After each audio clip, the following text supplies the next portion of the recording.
How you doing? Hope you got your afternoon wood on instead of your morning wood on. We're at the Funkatorium. I'm going to do something a little experimental with the Smokeslinger. We're going to try to, with meat on it, apply Cooper Abercrombie's Bar A barbecue cold smoking method to this pit. So I'm going to have to make a few adjustments. What we don't want is a fire that gets away from itself. So I'm going to take away this grate right here, which allows more air to flow. We want a reduction in airflow. Okay? So that's all set for right now. The next thing I want to do is I'm setting this up for a reverse flow smoke. So I've got all of these tubing plates packed all the way to one side. So we're going to build a fire on this side. It's going to go underneath, come out here, and roll this way. But I'm going to add a little something because since the fire's here, I'm going to have this very large stainless steel pan, which we're going to fill with water and put the brisket straight on the grates right here. And I'm probably, after trimming it, going to make some tallow of my own, so it'll be in the hot spot over here. One.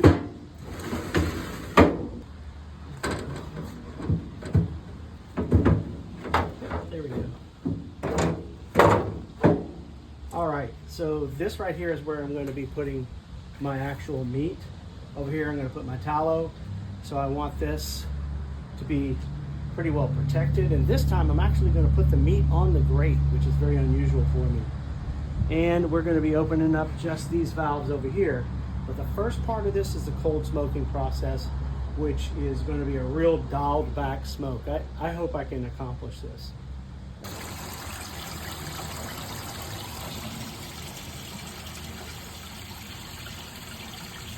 So I just did a quick trim. This is how much I got off this. Obviously, some of this stuff is going to be hamburger meat, but we're also going to make some tallow. So I'll have to trim that up later on. But this is basically what it looks like. You notice that this size is about the same size as the point is about the same size as the flat. This was a little thick. I actually pounded it down to get it look that way. This is the side I'm going to have down. And this will be the top side. You'll notice it's trimmed. I could probably do a little bit better for competition, but for this case, this is what we're going to do. And our only two seasonings are going to be Fiesta Seasonal. I've actually seen them in one video use our Rio seasoning salt that's I think out of Huntsville, something like that. And but this right here is, I've also seen him use this. Maybe because one is cheaper 1 week or not. And what definitely doesn't change is the 16 mesh pepper. I'm using HEB. I sometimes use stuff a lot larger. Now, I'm going to be cooking fat side up. This is the point side. So I'm going to have that towards the heat source, which is going to be over to the left, right? And I'm going to have this side on the stacks. But we're going to do the bottom side first. I have always done pepper first, and I never knew why. I've always said that way I could control how much pepper I'm putting on and I could see it, right? I'm not putting anything on the edges that he doesn't do. I'll pat it down. And he gave a good reasoning for this. Cooper gave a good reasoning for this, is that if you put salt down first, the pepper will flake off. If you put the pepper down first, it will stick, right? And the seasoning salt will go around it. It's a big piece of meat, so we're going to put a lot on. I'm not sprinkling it as good as he does because he uses that big sprinkler, well, you know, the big jar, and he doesn't even use any of these little holes here. But I think I got it good. And again, not even concentrating right now on the sides. Okay, and I'm going to let that sit. I'm going to put a little water on the top to snag that. I don't have a spray bottle. Actually, I had a food spray bottle, and then I ended up putting a solvent in it, so I can't use a spray bottle anymore. There we go. It's a little moist. And also, because I really wasn't paying attention, I was such a rush. The burn ends either come from here or here. I can't remember. I've got this thing trimmed so much. I think the burn ends are going to come from here. So that is the only side of the brisket that he seasons purposely.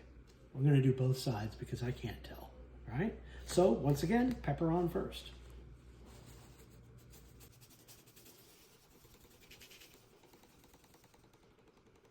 And lift this side up and sprinkle some pepper here because I don't know. I think that the burn ends are going to be coming from this side over here. All right, let's go ahead and get those two out of the way again. So now with the seasoning salt, I'm going to put some right here. And put some over here. And then get the whole thing. Whew. I suck at this. I almost used my own shaker, which I'm used to. It has bigger holes. But brisket, he does something else with lard. So we're gonna put some lard, or rather some beef tallow in this, in the wrap when it rests. And then that way, it sort of blands out all the saltiness that we got going. So that's it. I'm patting it down, and we're gonna go ahead and start building our cold smoke fire bed and let this sit. And we like to let it sit until it begins to look a little wet. And that's when the salt begins to pull the moisture out of the meat. Okay, so I'm setting up what could be a failure. Now the first thing is yeah, I use charcoal lighter. He uses match light. I figured just go ahead and use it. I've used it before. So I'm just gonna start the fire with this because that's what he does, right? And if you have any comments, go ahead and leave them because that just makes more engagement. You know, comments like, as soon as I saw that lighter fluid, I went on. No, you didn't. You didn't scroll away. You made a comment. But anyway, you'll see I've got some oak here that I'm actually blocking this area here. I want to limit the airflow. I even thought about turning this backwards, and if it doesn't work this way, I might try it. The designer actually builds a kind of a log cabin style thing, and I don't have a lot of confidence in that, but I want to try it this way because I've been working through it in my mind. This is my pile of oak to start with. This is my pile, very limited amount of hickory. It is just before 5 and we're starting this fire up. That's about all I need. So I'm gonna let that burn and come back in about 20 minutes and then start stacking my wood. One of my side plans is, after I do the cold smoking on this, is I might actually fire up one of these for the second part, which is the 300 and over smoke, because I'm going to be tired this evening and I want to get to bed, but there's going to be a long rest in that right there. It's okay for you to call me crazy. This is the way we're stacking it. So in the middle here, I've got a few pieces of hickory because I want them to burn rather soon.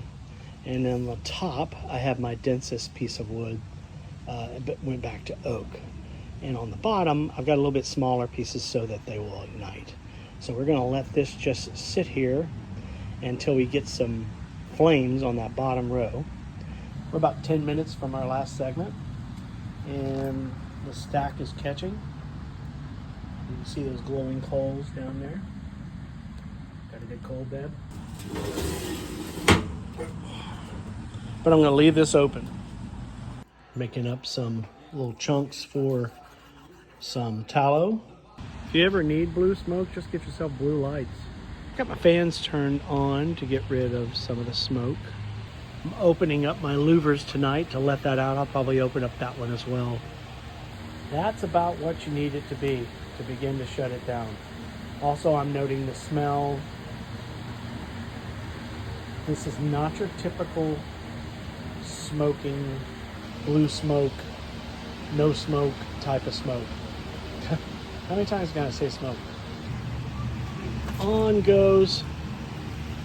Yep, right there. And this right here is kind of the hot spot. And we got water in there. Now it's time to place the brisket, which I've got this on a rack so I can pick it up easily. We're still putting it on the rack. This is the point side. It's facing towards the heat. It's on the lower rack. I've got my therms there just for detecting there's no fire management or anything. And I'm gonna open up these in a second. But I'm gonna go ahead and close this down. Our fire is ready to shut down. It's probably going a little bit too much. And we're gonna open this. We'll start with opening it about that much. And my draft over here in a second. Just gonna have a tiny little bit, like I think that's about 1/8 open, about the size of my thumb. And we're gonna start there. Trying to cook between 150 and 200. I'm thinking I should get 3.5 hours off that load of wood. So if I can get it dialed in right and get the fire down, I should be able to just step away from this. I will update you on any adjustments that I do make. But I've got the draft pretty far down. The draft can be opened a little bit more on this side. Notice that some of the smoke is wanting to come out, but it's obviously filling with lots and lots of smoke. Only reason I have this is so I can monitor it from my phone without stepping outside. I ended up opening it up a little bit more because I needed just a little bit hotter. So we're burning it at 184. I had opened up this damper, now I've closed it. I had opened up these, now I'm just down to 1. And let's see, what am I at? Close that out a little bit, at least down to 1/4, because I'm wanting that temperature to come on down.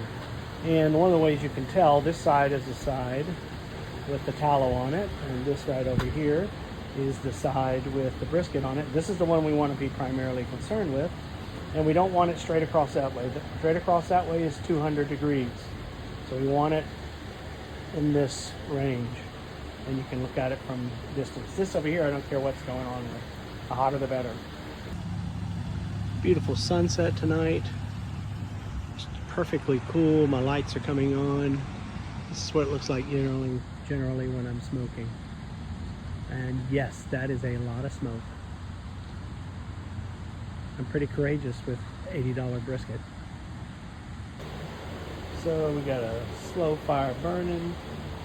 Got lots of smoke coming out, but it is stabilizing, as you can see from this graph. We're going to be looking at channel 6 right over there, which is a little cooler, just coming up on 150, but it's slowly rising. So I'm not actually going to do anything. I'm just going to let it slowly rise from 150 on up to 200, because I don't want to get too big of a coal bed. But it is smoky out here. I am definitely a little bit concerned about the effect on meat. I haven't ever done this. It's 10 o'clock. I want everything set up to cook this because I just want to open this up. Now, when I open this up, that fire is going to get some more oxygen and it'll start to flare up. But I've got a probe to stick in it if I want to. I've got foil in case the edges are burned or burning, but this is not really smoked over 180 degrees, so let's take a look.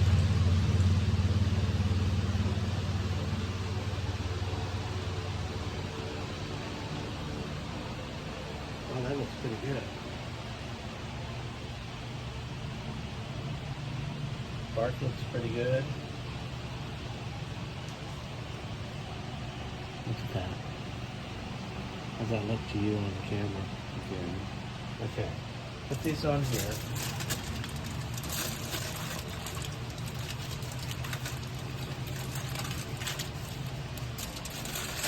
Just to protect that.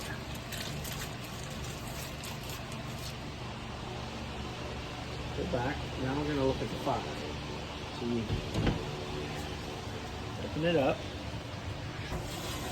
And that's all the wood that's left. And now I want to get this fire hotter.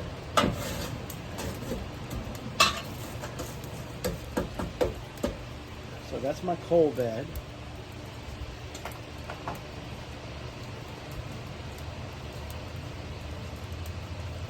And I am going to go ahead and stick a couple of sticks on there.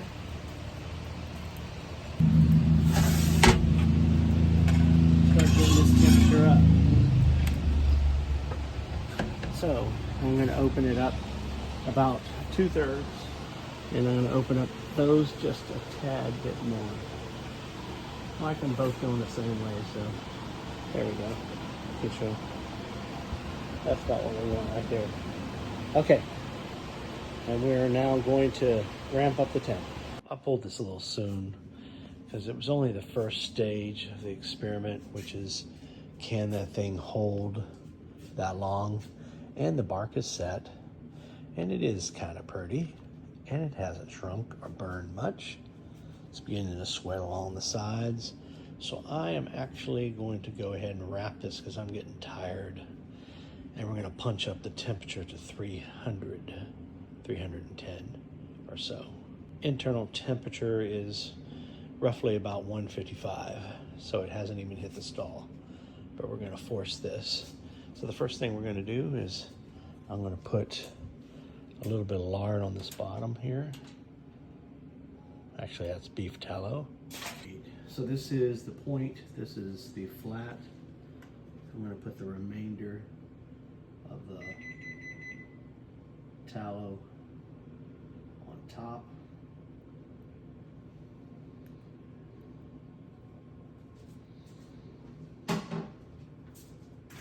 I do not have super wide foil, so I'm going to do it this way. Tight down there. Over.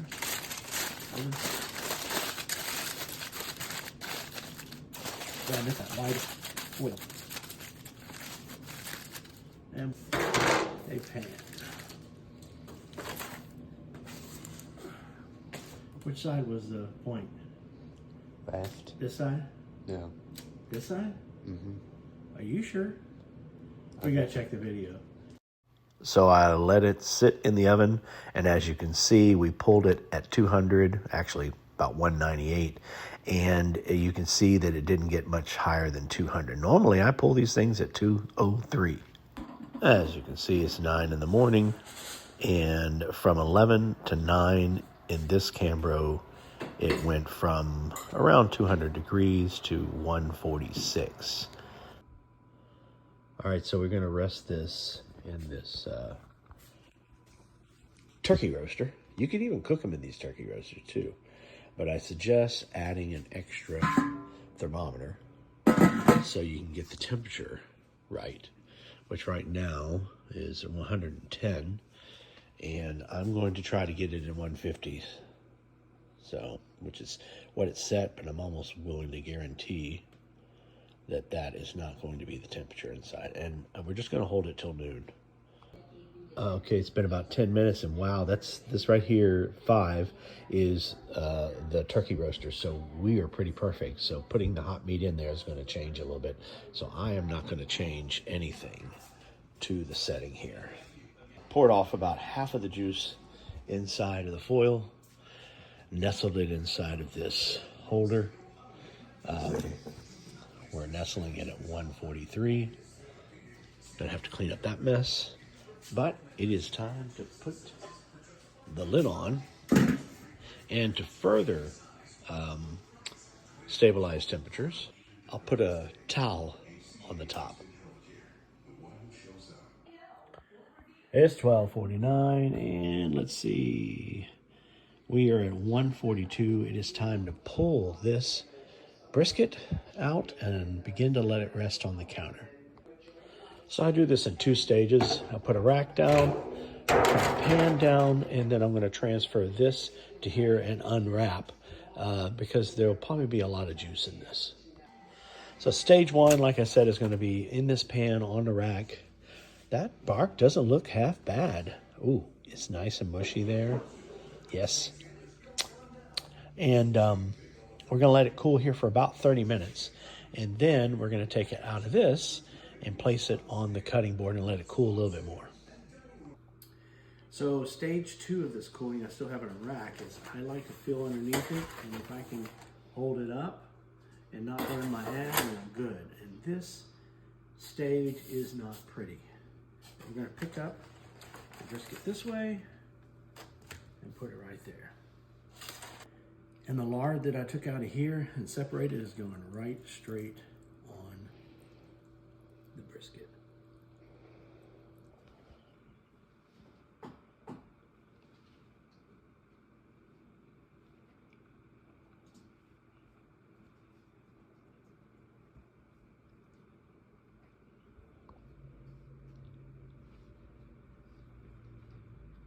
All right, my personal belief is I think it might be too bitter. That's what I'm thinking. I think it's over smoked. But remember, he's doing it with a 1,000-gallon cooker, and I'm doing the same thing with this. I don't even know how many cubic feet or how many gallons a Smokeslinger is, but a much smaller pit. So we're gonna make the first cut.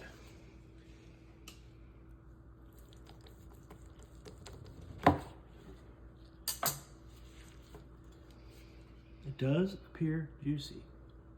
Start making some cuts.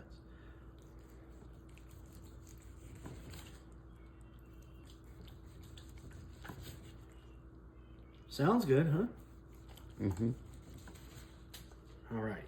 So leans I do at 1/4 inch. Got a good bend to it. I ended up washing off a lot of bark by putting it in foil, which he does not do except to rest. And pull test is pretty good. I want to get a piece with some of the top vat on there. Let's take a look at that. Okay, let's see what it tastes like.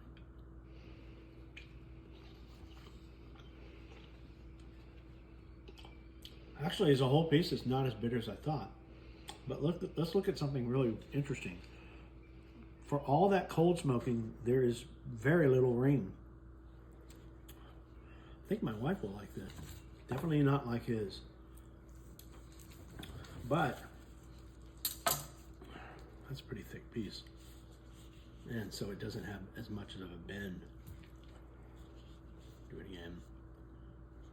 Not bad. This is the burnt inside. Yeah, I'm pretty certain. Could have rendered the fat out a little bit more, but not near as tasty as his. And that's due to me stopping bark formation. We're gonna slice the juicy point meat.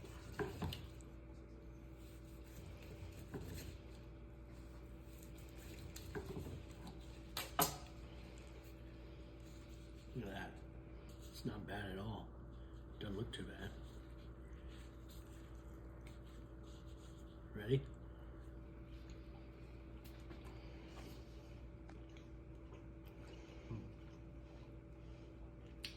Kind of bland, and that's not his fault, that's my fault. I would probably do this in the day and continue to build up that flavor. A lot of the flavor was carried away by me putting this in foil and cooking it to the internal temperature, which caused the liquids to rise. And when we drain the liquid, we drain a lot of the flavor, which of course he doesn't do. Look at that piece. The texture is pretty good. Yeah.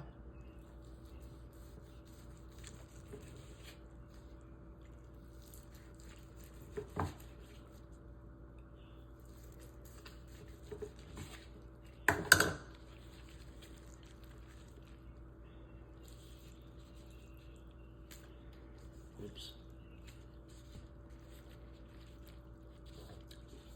Look at that.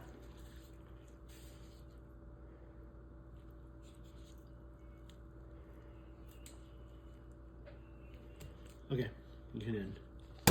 Right here, barbecue sauce that's meant for that. We're gonna use his sauce, that golden barbecue sauce that I made last week. And it's in one of my videos. It's marked, it's actually a cross-utilized sauce. So you make the rib glaze and then you add mustard.